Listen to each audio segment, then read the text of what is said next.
Hello student, स्वागत है आप सभी का ऑनलाइन स्टडी अकेडमी में, जहां पे हम डिस्कस कर रहे हैं रोजगार और निर्माण पत्रिका का।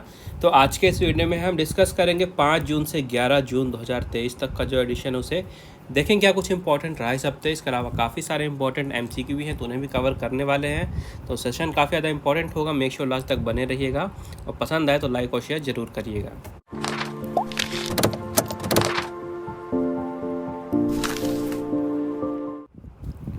सबसे पहले है एक महत्वपूर्ण दिवस, विश्व पर्यावरण दिवस यानी वर्ल्ड इन्वायरमेंट डे, जो कि हर साल 5 जून को मनाया जाता है। ध्यान से सुनिएगा, काफ़ी ज़्यादा इंपॉर्टेंट क्वेश्चन है, काफ़ी बार एग्जाम में पूछा भी जा चुका है। विश्व पर्यावरण दिवस कब मनाया जाता है? 5 जून को पूरे विश्व भर में हर साल विश्व पर्यावरण दिवस यानी वर्ल्ड इन्वायरमेंट डे मनाया जाता है। हर साल इसके लिए अलग अलग थीम होती है, थीम भी एग्जाम में पूछी जाती है। इस साल की थीम है सॉल्यूशंस टू प्लास्टिक पॉल्यूशन। याद रखिएगा, सॉल्यूशंस टू प्लास्टिक पॉल्यूशन ये थीम रखी गई है, विषय रखा गया है 2023 के लिए।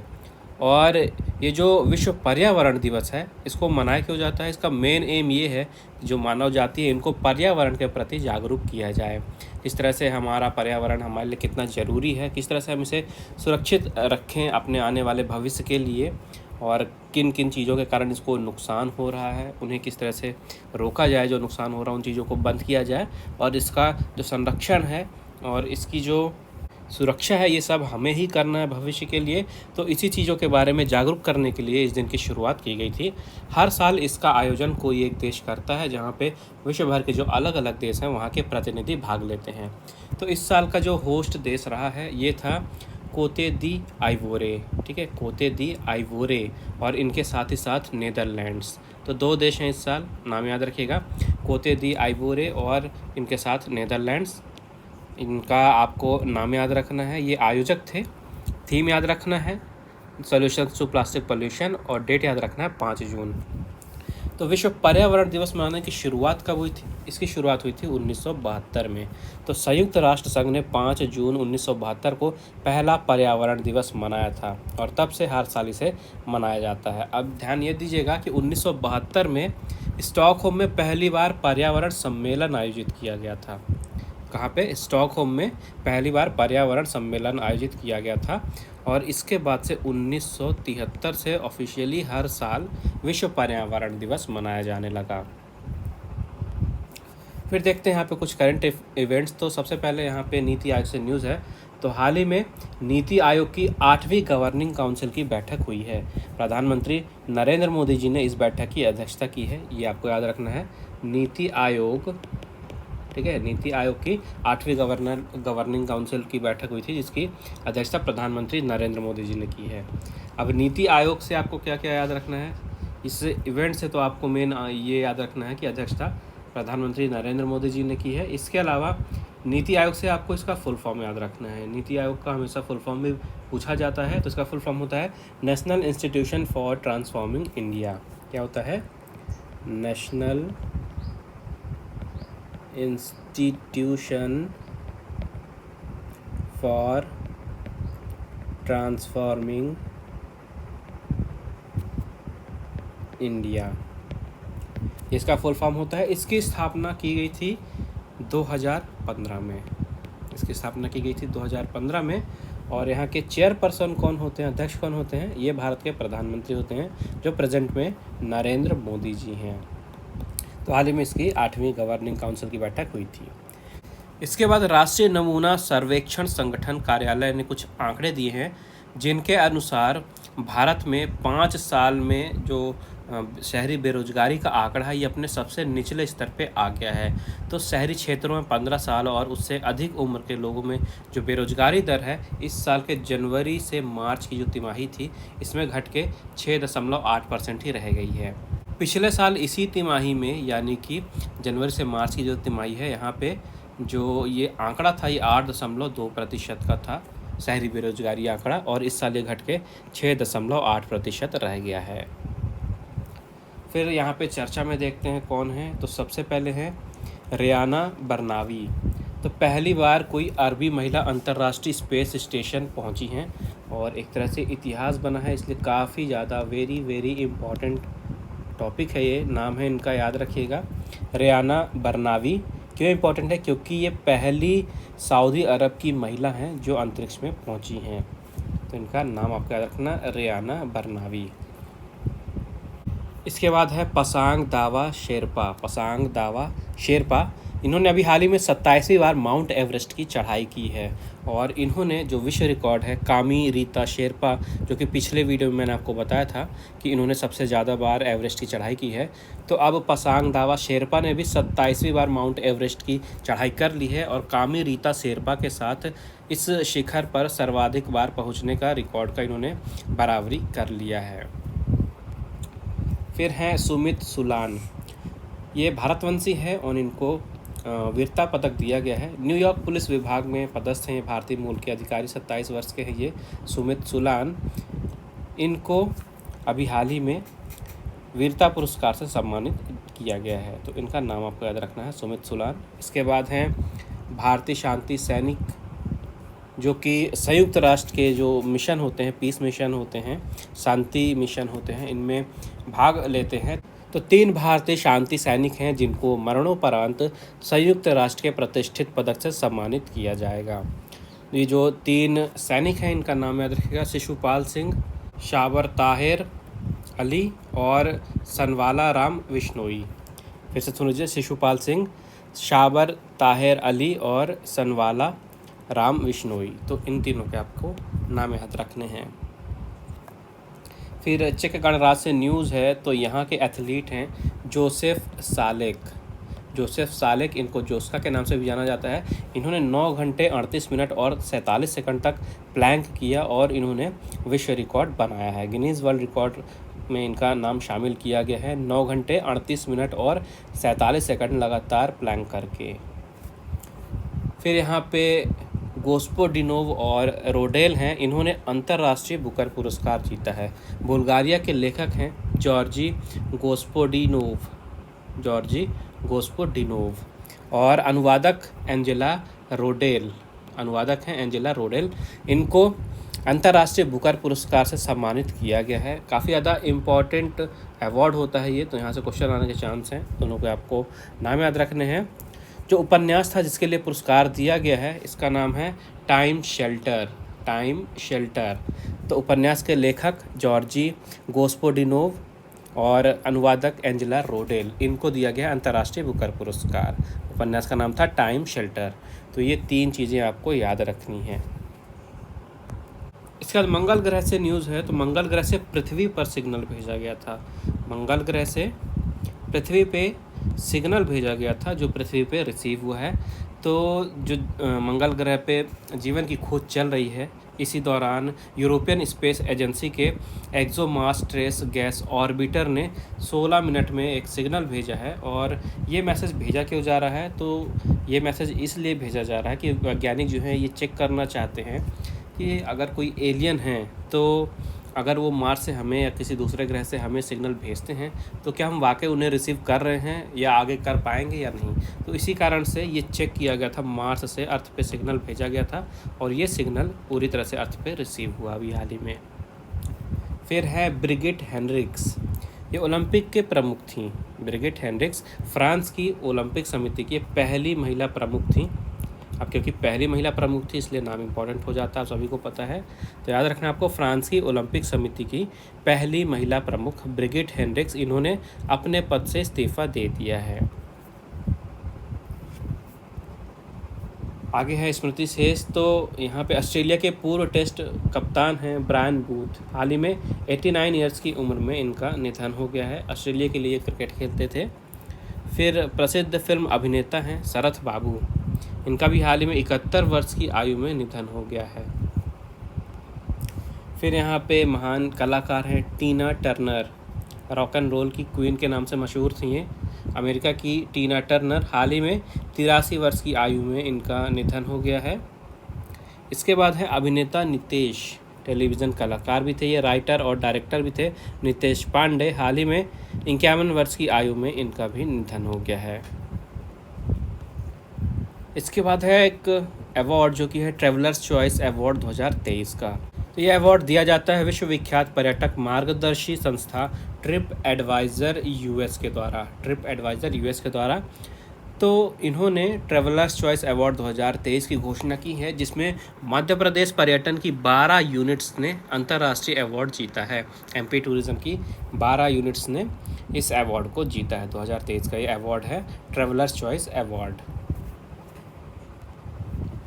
फिर यहाँ पे है माँ तुझे प्रणाम योजना। ये मध्य प्रदेश में अभी शुरू की गई, इसलिए तो इस योजना के तहत जो मध्य प्रदेश की गर्ल्स हैं उनको अभी रिसेंट में ही पंजाब में बाघा बॉर्डर पे भेजा गया विज़िट पे। लगभग 120 गर्ल्स थीं, तो इस योजना के तहत उनको वहाँ भेजा गया। वहाँ जाके वो देखें कि किस तरह से जो डिफेंस में लोग काम कर रहे हैं उनसे उन्हें प्रेरणा मिले, और जो गर्ल्स हैं वो डिफेंस के सेक्टर की ओर आकर्षित हों और वहाँ पे अपना कैरियर बनाने की सोचें। तो डिफेंस के क्षेत्र में, रक्षा के क्षेत्र में गर्ल्स को प्रोत्साहित करने के लिए इस योजना के तहत 120 लड़कियों को अभी हाल ही में बाघा बॉर्डर भेजा गया है। योजना का नाम है माँ तुझे प्रणाम योजना। फिर यहाँ पे श्रीहरिकोटा से न्यूज़ है। तो इसरो ने आंध्र प्रदेश के श्रीहरिकोटा से दूसरी पीढ़ी की नेविगेशन सैटेलाइट NVS-01 का हाल ही में सफलतापूर्वक लॉन्च किया है। इसका प्रक्षेपण किया गया है। तो देखिए, जो नेविगेशन सैटेलाइट होती हैं इनका काम क्या होता है? इनका यूज़ होता है जीपीएस में। जैसे आप जीपीएस यूज़ करते हैं, कोई भी प्लेस का लोकेशन देखना, आप अपना लोकेशन या किसी को ट्रैक कर सकते हैं, तो ये सारी चीज़ें करती है नेविगेशन सैटेलाइट। तो जैसे हमारी पृथ्वी है, तो ये जो सैटेलाइट है NVS-01, ये पृथ्वी के चारों ओर अंडाकार शेप में ऐसे चक्कर लगाएगी। ठीक है, ओवल शेप बोलते हैं, अंडाकार शेप में ये चक्कर लगाएगी, और आसपास के यानी भारत के आसपास का लगभग 1500 किलोमीटर ये कवर करेगा। तो 1500 किलोमीटर तक ये नेविगेशन सैटेलाइट देगा, जिससे जी किसी भी जगह की या किसी भी पर्सन की रियल टाइम पोजीशनिंग मिल सकती है, यानी जो जीपीएस में और भी ज़्यादा एक्यूरेसी मिलेगी। ये लॉन्चिंग की गई है इसरो के द्वारा। इसरो का फुल फॉर्म होता है Indian Space Research Organisation. Indian Space Research Organisation. इसका मुख्यालय है बेंगलोर में। इसकी स्थापना हुई थी 1969 में, और प्रेजेंट में अध्यक्ष हैं S सोमनाथ। कौन है? S सोमनाथ। तो ये स्टैटिक पॉइंट भी आपको याद रखने हैं। फिर यहाँ पे तुर्की से न्यूज़ है। तो देखिए, तुर्की से आपको याद रखना है कि इसका नाम पहले क्या था? तुर्की। तुर्की से नाम बदल के इसका नाम तुर्की किया गया। और हाल ही में रेचेप तैयप एर्दोगन इन्होंने तुर्की का राष्ट्रपति का चुनाव जीत लिया है। जो तुर्की है इसके ये राष्ट्रपति बनेंगे रेचेप तैयप एर्दोगन। राष्ट्रपति का नाम आपको याद रखना है। इसके अलावा कैपिटल क्या है? राजधानी है अंकारा। तुर्की की राजधानी है अंकारा। और करेंसी यानी कि मुद्रा क्या है? ये है तुर्किश लीरा। क्या है? Turkish lira. तो ये स्टैटिक भी यहाँ से आपको याद रखने हैं। आगे यहाँ पे एमसीक्यू की ओर बढ़ते हैं। सबसे पहले सामान्य ज्ञान खेल के कुछ क्वेश्चन हैं, इन्हें देखते हैं। पहला क्वेश्चन है, राफेल नडाल ने किस ओलंपिक में टेनिस के पुरुष एकल वर्ग में स्वर्ण पदक जीता था? तो ये था बीजिंग ओलंपिक 2008 का। फिर है, इनमें से किस बल्लेबाज ने लगातार 4 टेस्ट सीरीज में दोहरे शतक बनाए हैं? ये बल्लेबाज हैं विराट कोहली। फिर है, भारत ने विश्व महिला मुक्केबाजी चैंपियनशिप 2023 में कितने स्वर्ण पदक जीते हैं? तो भारत ने टोटल 4 स्वर्ण पदक जीते। फिर है, जॉन मैकनरो इन्होंने कितनी बार यूएस ओपन का खिताब जीता है? ये बताना आपको। तो इन्होंने टोटल 4 बार यूएस ओपन जीता है। फिर है, इस वर्ष सऊदी अरब में आयोजित फार्मूला 1 रेस किसने जीती है? तो इस साल विजेता रहे हैं सर्जियो पेरेज। फिर वर्ष 2022 के लिए FIFA women player of the year कौन चुनी गई हैं? तो FIFA women player of the year बनी हैं 2022 के लिए एलेक्सिया पुटेलस। फिर मिताली राज ने कितने वनडे अंतर्राष्ट्रीय मैचों में भारतीय महिला टीम की कप्तानी की है? तो इन्होंने टोटल 155 अंतर्राष्ट्रीय मैचों में भारत की कप्तानी की है। याद रखिएगा, वनडे की बात हो रही है। फिर है, वर्ष 2023 में किस खिलाड़ी ने मियामी ओपन टेनिस टूर्नामेंट जीता है? ये विजेता हैं डेनिल मेदवेदेव। फिर इनमें से किस देश ने इस वर्ष FIH हॉकी विश्व कप जीता है? इस साल जीता है जर्मनी की टीम ने। फिर इनमें से किस खिलाड़ी के नाम सबसे ज़्यादा T20 अंतर्राष्ट्रीय मैच खेलने का रिकॉर्ड है? तो सबसे ज़्यादा मैच खेले हैं रोहित शर्मा।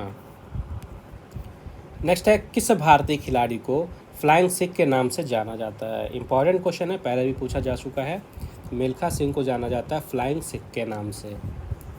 फिर है, लीग कप किस खेल की एक प्रतिष्ठित प्रतियोगिता है? लीग कप किस स्पोर्ट से रिलेटेड है ये बताना है, तो ये फुटबॉल की एक प्रतियोगिता है। नेक्स्ट है, नेताजी सुभाष स्पोर्ट्स कॉम्प्लेक्स भारत के किस शहर में स्थित है, यह बताना है। तो नेताजी सुभाष स्पोर्ट्स कॉम्प्लेक्स ये है नई दिल्ली में। नेक्स्ट है, इनमें से किस वेट लिफ्टर ने कॉमनवेल्थ गेम्स 2022 में स्वर्ण पदक नहीं जीता है? तो देखिए, बिंदिया रानी देवी, इन्होंने नहीं जीता था। फिर इस वर्ष किस खिलाड़ी ने मोंटे कार्लो मास्टर्स टूर्नामेंट जीता है? तो इसका राइट आंसर हो जाएगा आंद्रे रुब्लेव। फिर हाल ही में दिवंगत खिलाड़ी कौर सिंह किस खेल से संबंधित रहे थे? देखिए, मैंने आपको बताया था, जिस इस टॉपिक को हमने कवर किया था, तो ये मुक्केबाजी से रिलेटेड थे। मैंने आपको बताया था, इंपॉर्टेंट क्वेश्चन है, यहाँ से क्वेश्चन बनेगा, तो इस टाइप से क्वेश्चन आपसे पूछ सकता है। इनका नाम आपको याद रखना है, और किस स्पोर्ट से रिलेटेड थे ये भी याद रखना है। तो किससे रिलेटेड थे? मुक्केबाजी से। फिर वर्ष 2022 में किस क्लब ने UEFA women's champions league tournament जीता है? तो ये जीता गया है लियोन की टीम के द्वारा। फिर है, वर्ष 2013 में किस देश ने आईसीसी चैंपियंस ट्रॉफी जीती है? 2013 की बात हो रही है। 2013 में जीता था भारत। फिर एनबीए बास्केटबॉल लीग का आयोजन किस देश में होता है? इसका आयोजन होता है यूएसए, अमेरिका में। नेक्स्ट है, किस भारतीय खिलाड़ी का संबंध बैडमिंटन खेल से नहीं है? तो यहाँ पे देखिए, तेजस्विन शंकर, ये बैडमिंटन से रिलेटेड नहीं है। फिर रोहित शर्मा ने वनडे अंतर्राष्ट्रीय क्रिकेट में कितने शतक बनाए हैं अब तक? तो अब तक इन्होंने 30 शतक बना लिए हैं। फिर भारत में राष्ट्रीय खेल दिवस कब मनाया जाता है? तो ये मनाया जाता है 29 अगस्त को। नेक्स्ट, इनमें से कौन सा खेल एशियाई खेल 2023 में शामिल नहीं है? देखिए, 4 ऑप्शन दिए गए हैं, इसमें से बिलियर्ड्स जो है ये 2023 के जो एशियाई खेल है इनमें शामिल नहीं है। फिर सुमित नागल किस खेल में भारत का प्रतिनिधित्व करते हैं? ये प्रतिनिधित्व करते हैं टेनिस में। नेक्स्ट है, ओलंपिक खेलों में तीरंदाजी को पहली बार कब शामिल किया गया था? तो पहली बार वर्ष 1900 में जो ओलंपिक हुए थे वहाँ पे तीरंदाजी को ओलंपिक में शामिल किया गया था। आगे यहाँ पे कंप्यूटर ज्ञान के क्वेश्चन हैं, इन्हें भी देखते हैं। कंप्यूटर के आविष्कारक किसे माना जाता है? कौन है आविष्कारक? कंप्यूटर के आविष्कारक हैं चार्ल्स बैबेज। फिर है, सबसे पहला कंप्यूटर का नाम क्या था? तो सबसे पहले कंप्यूटर का नाम था एनिएक। ठीक है, सबसे पहला कंप्यूटर था एनिएक। नेक्स्ट है, आधुनिक कंप्यूटर की खोज सर्वप्रथम कब की गई थी? तो सबसे पहले इसकी खोज की गई थी 1946 में। नेक्स्ट है, कंप्यूटर साक्षरता दिवस कब मनाया जाता है? कंप्यूटर साक्षरता दिवस मनाया जाता है 2 दिसंबर को। फिर है, सीपीयू का फुल फॉर्म क्या होता है? पूर्ण नाम क्या है? तो सीपीयू का फुल फॉर्म होता है सेंट्रल प्रोसेसिंग यूनिट। नेक्स्ट है, 1 केबी यानी 1 किलोबाइट में कितने बाइट होते हैं? 1024 बाइट होते हैं 1 किलोबाइट में। नेक्स्ट है, कंप्यूटरों में जो प्रयुक्त आईसी चिप है ये किससे बनते हैं? ये बनते हैं सिलिकॉन से। नेक्स्ट है, इंटरनेट के पते में पद HTTP, आपने देखा होगा HTTP लिखा होता है। आपको बताना है कि HTTP का फुल फॉर्म क्या होता है। HTTP का फुल फॉर्म होता है हाइपर टेक्स्ट ट्रांसफ़र प्रोटोकॉल। फिर आपको बताना है मल्टी प्रोसेसिंग क्या होती है। तो एक से अधिक प्रोसेसर जब यूज़ किए जाते हैं तो उसे मल्टी प्रोसेसिंग कहा जाता है। फिर CPU में कंट्रोल, मेमोरी और तीसरा कौन सा यूनिट होता है? तो CPU में देखिए कंट्रोल यूनिट होता है, और क्या होता है? मेमोरी होता है, और तीसरा पार्ट आपको बताना है, तीसरा पार्ट होता है ALU यानी अर्थमेटिक लॉजिक यूनिट। फिर है, CPU और इनपुट आउटपुट के बीच सिग्नलों के मूवमेंट को कौन नियंत्रित करता है? तो इसे नियंत्रित करता है कंट्रोल यूनिट। फिर है, कंप्यूटर द्वारा प्रोड्यूस किया गया परिमाण क्या है? तो उस परिमाण को कहा जाता है आउटपुट। नेक्स्ट है, इनपुट का आउटपुट में जो रूपांतरण होता है ये किसके द्वारा किया जाता है? तो ये किया जाता है CPU के द्वारा। फिर आपको बताना EDP क्या है, इसका फुल फॉर्म क्या है? तो EDP का फुल फॉर्म होता है इलेक्ट्रॉनिक डेटा प्रोसेसिंग। फिर आपको बताना है कंप्यूटर में डेटा किसे कहा जाता है? तो चिन्ह एवं संख्यात्मक सूचना को डेटा कहते हैं। नेक्स्ट है, डेटा प्रोसेसिंग का अर्थ क्या है? तो वाणिज्यिक उपयोग के लिए जानकारी जो तैयार की जाती है उसे डेटा कहा जाता है। नेक्स्ट है प्रथम गणना यंत्र कौन सा है, तो ये है एबाकस। नेक्स्ट है पैकमैन नामक प्रसिद्ध कंप्यूटर किस काम के लिए बना था, तो इसे खेल के लिए बनाया गया था। क्या नाम था, पैकमैन। नेक्स्ट है किसने प्रथम मैकेनिकल कैलकुलेटर का निर्माण किया था, तो ये थे ब्लेज पास्कल। फिर है मल्टी प्रोग्रामिंग का प्रयोग किस पीढ़ी के कंप्यूटर से शुरू हुआ था, तो जो थर्ड जनरेशन थी, तृतीय पीढ़ी, यहाँ से शुरुआत हुआ था मल्टी प्रोग्रामिंग का। नेक्स्ट है विश्व का सबसे पहला सुपर कंप्यूटर कब बना था, तो ये बना था 1976 में। अगला क्वेश्चन है भारत में निर्मित प्रथम कंप्यूटर का नाम क्या है, तो इसका नाम है सिद्धार्थ। फिर है भारत में निर्मित परम कंप्यूटर, ये किस प्रकार का कंप्यूटर है, तो ये एक सुपर कंप्यूटर है, परम इसका नाम है। नेक्स्ट है इंटीग्रेटेड सर्किट चिप, इसका विकास किसने किया था आईसी का, तो इसका विकास किया था जेएस किल्बी ने। फिर है चुंबकीय डिस्क यानी जो मैग्नेटिक डिस्क होते हैं, इन पे किस पदार्थ की परत होती है, तो इस पे होती है आयरन ऑक्साइड की परत। फिर यहाँ पे देखिए सामान्य विज्ञान के कुछ क्वेश्चन हैं, ठीक है, सामान्य विज्ञान, इन्हें भी देखते हैं कि करके। तो सबसे पहला क्वेश्चन है खाना पकाने का बर्तन किस चीज़ का होना चाहिए, तो ये उच्च विशिष्ट ऊष्मा का निम्न चालकता वाला बर्तन होना चाहिए। फिर है वायुमंडल में जल वाष्प की मात्रा का माप क्या कहलाता है, तो ये कहलाता है आर्द्रता। नेक्स्ट बताना आपको शुष्क सेल यानी जिसे ड्राई सेल कहा जाता है, तो ड्राई सेल क्या है, ड्राई सेल एक प्राथमिक सेल है। नेक्स्ट है किसने न्यूटन से पूर्व ही बता दिया था कि सभी वस्तुएं पृथ्वी की ओर गुरुत्वाकर्षित होती हैं, तो ये है ब्रह्मगुप्त। नेक्स्ट है धान का प्रसिद्ध रोग खैरा रोग किसके कारण होता है, तो ये होता है जस्ते की कमी से। नेक्स्ट कौन सा प्रोटीन रक्त को थक्का जमाने में मदद करता है, तो ये है फाइब्रिनोजेन प्रोटीन, याद रखिएगा फाइब्रिनोजेन प्रोटीन, ये रक्त को थक्का जमाने में मदद करता है। फिर कौन सी जहरीली गैस हमारे रक्त में हीमोग्लोबिन के साथ मिल जाती है और हमारी मृत्यु का कारण बनती है, तो यह है कार्बन मोनोऑक्साइड, ठीक है, कार्बन मोनोऑक्साइड।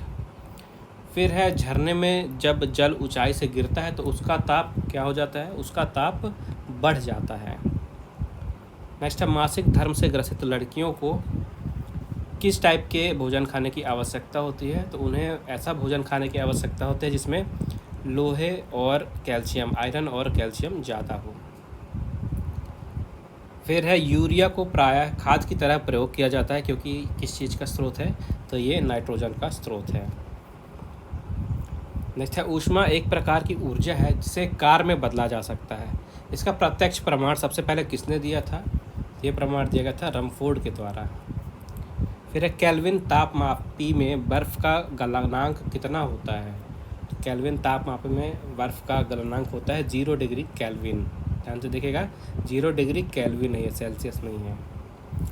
फिर है वृद्धिकर हार्मोन्स कहाँ से उत्पादित होता है, तो ये उत्पादित होता है पीयूष ग्रंथि से।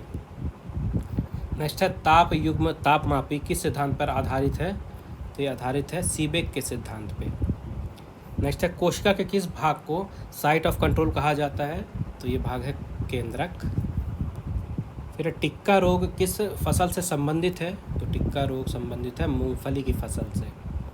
फिर जस्ता धातु का निष्करण मुख्यतः किस अयस्क में किया जाता है, तो इसका निष्करण किया जाता है जिंक ब्लेंड में। फिर बॉटनी शब्द की उत्पत्ति किस भाषा से हुई है, तो बॉटनी की उत्पत्ति हुई है ग्रीक भाषा से। नेक्स्ट है खातिका क्या है, तो खातिका सिंचाई करने की एक विधि का नाम है। फिर बताना एक बैरल में कितने लीटर होते हैं, तो 159 यानी 159 लीटर होते हैं एक बैरल में। फिर दूर की वस्तुओं जैसे सूर्य आदि का ताप किस तापमापी के द्वारा मापा जाता है, तो ये ताप नापा जाता है पूर्ण विकिरण उत्तापमापी के द्वारा, पूर्ण विकिरण उत्तापमापी। फिर हरित बाली रोग किस फसल से संबंधित है, ये संबंधित है बाजरा से। नेक्स्ट है क्यूरी किसकी इकाई है, तो रेडियो एक्टिव धारिता की इकाई है क्यूरी। भारतीय विज्ञान संस्थान कहाँ है, भारतीय विज्ञान संस्थान है बेंगलोर में। लास्ट क्वेश्चन है किस रंग की तरंग दैर्ध्य सबसे कम होती है, तो ये रंग है बैंगनी। आगे खेल समाचार देखते हैं। तो देखिए आईपीएल अभी हाल ही में 2023 का जो संस्करण था ये पूरा हुआ है और जिसे जीत लिया है चेन्नई सुपर किंग्स ने। इन्होंने फाइनल में हराया किसे है? इन्होंने फाइनल्स में हराया है गुजरात टाइटंस को। चेन्नई सुपर किंग ने गुजरात टाइटंस को फाइनल में हरा के जीत लिया है 2023 का आईपीएल इंडियन प्रीमियर लीग। ठीक है, चेन्नई सुपर किंग्स के कप्तान थे महेंद्र सिंह धोनी और गुजरात टाइटंस के कप्तान थे हार्दिक पांड्या। ये फाइनल मैच खेला कहाँ गया था? ये फाइनल मैच खेला गया था नरेंद्र मोदी स्टेडियम। कहाँ पे है ये है अहमदाबाद में। इतनी चीज़ें हो गई। अब देखिए, तो चेन्नई सुपर किंग है, ये सबसे ज़्यादा बार आईपीएल जीतने के मामले में मुंबई इंडियंस के बराबर आ गया है। यानी सबसे ज़्यादा बार आईपीएल जीती हैं दो टीमें, 5 बार चेन्नई सुपर किंग और 5 ही बार मुंबई इंडियंस भी। इस साल टूर्नामेंट में सबसे ज़्यादा रन बनाए हैं शुभमन गिल ने। इन्होंने बनाए 890 रन। गुजरात टाइटन के बल्लेबाज थे, 890 रन इन्होंने बनाए, जिसके लिए इन्हें ऑरेंज कैप दी गई। सबसे ज़्यादा विकेट लिए हैं मोहम्मद शमी ने 28 विकेट लिए हैं। 28 विकेट लिए हैं, इसके लिए इन्हें पर्पल कैप दी गई। याद क्या रखना है, जो टूर्नामेंट में सबसे ज़्यादा रन बनाता है उसे ऑरेंज कैप दी जाती है और जो सबसे ज़्यादा विकेट लेता है इसे पर्पल कैप दिया जाता है। तो सबसे ज़्यादा रन बनाए हैं गुजरात टाइटंस के शुभमन गिल ने 890 ऑरेंज कैप के लिए, और मोहम्मद शमी ने सबसे ज़्यादा विकेट लिए 28 विकेट पर्पल कैप के लिए। तो ये जितने भी मैंने डेटा बताए हैं आपको, ये सारी चीज़ें आपको याद रखनी है। यहाँ से क्वेश्चन घुमा के कहीं से भी पूछ सकता है। फिर यहाँ पे मलेशिया मास्टर्स खिताब है, जो कि एक बैडमिंटन की प्रतियोगिता है। तो हाल ही में ये Malaysia Masters Super 500 badminton tournament खिताब पूरा हुआ और भारतीय शटलर एच.एस. प्रणय इन्होंने इस खिताब को जीत लिया है। इन्होंने टूर्नामेंट के फाइनल में चीन के वेंग होंगयेंग को हराया है और 2023 का Malaysia Masters Super 500 badminton tournament जीत लिया है भारतीय शटलर एच.एस. प्रणय ने। महिला वर्ग की बात करते हैं तो टूर्नामेंट में महिला एकल वर्ग का जो खिताब है जापान की अकाने यामागुची ने जीता है। इन्होंने फाइनल में ग्रेगोरिया मिरिस्का तुंगजुंग को हराया है। ठीक है, ग्रेगोरिया मिरिस्का तुंगजुंग को हराया है फाइनल में। तो क्या याद रखना है, पुरुषों का एकल वर्ग भारत के शटलर एच.एस. प्रणय ने जीता है और महिला वर्ग का जो खिताब है ये जापान की अकाने यामागुची जीती हैं। इसके अलावा ये पॉइंट भी याद रखिएगा कि जो एच.एस. प्रणय हैं ये मलेशिया मास्टर्स टूर्नामेंट जीतने वाले पहले भारतीय पुरुष खिलाड़ी बन गए हैं। क्या है, पहले भारतीय पुरुष खिलाड़ी बने हैं इस टूर्नामेंट को जीतने वाला। महिला वर्ग में पीवी सिंधु 2 बार और साइना नेहवाल 1 बार इस टूर्नामेंट को जीत चुकी हैं, लेकिन प्रणय जो है इस टूर्नामेंट को जीतने वाले पहले पुरुष खिलाड़ी बन गए हैं। फिर यहाँ पे लीग 1 प्रतियोगिता है। लीग 1 अभी हमने क्वेश्चन में पढ़ा था, लीग 1 किस खेल से रिलेटेड है? किस खेल से रिलेटेड है? फुटबॉल से। तो हाल ही में 2023 का लीग 1 प्रतियोगिता समाप्त हुआ है और इसे जीते हैं पीएसजी की टीम ने। पीएसजी का पूरा नाम है पेरिस सेंट जर्मेन। इन्होंने 11वीं बार 11th टाइम इस प्रतियोगिता को जीता है पीएसजी ने, और पीएसजी के ही किलियन एम्बाप्पे को सत्र का सर्वश्रेष्ठ खिलाड़ी चुना गया है। याद रखिएगा, किलियन एम्बाप्पे इस सत्र के सर्वश्रेष्ठ खिलाड़ी चुने गए हैं। इन्होंने 4थी बार इस पुरस्कार को जीता है। इन्होंने इस साल इस टूर्नामेंट में पीएसजी के लिए 28 गोल किए हैं। इसके बाद यहाँ पे आईसीसी ने इनाम राशि जो है इसे घोषित किया है। तो वर्ल्ड टेस्ट चैम्पियनशिप जो कि भारत और ऑस्ट्रेलिया के बीच में होगा या चल रहा है, यूँ कहे जब इस वीडियो रिकॉर्ड हो रहा है मैच चल रहा है, वो कहाँ पे रहा है? इंग्लैंड के ओवल में। ठीक है, इंग्लैंड के द ओवल मैदान पे होगा India versus Australia World Test Championship का फाइनल।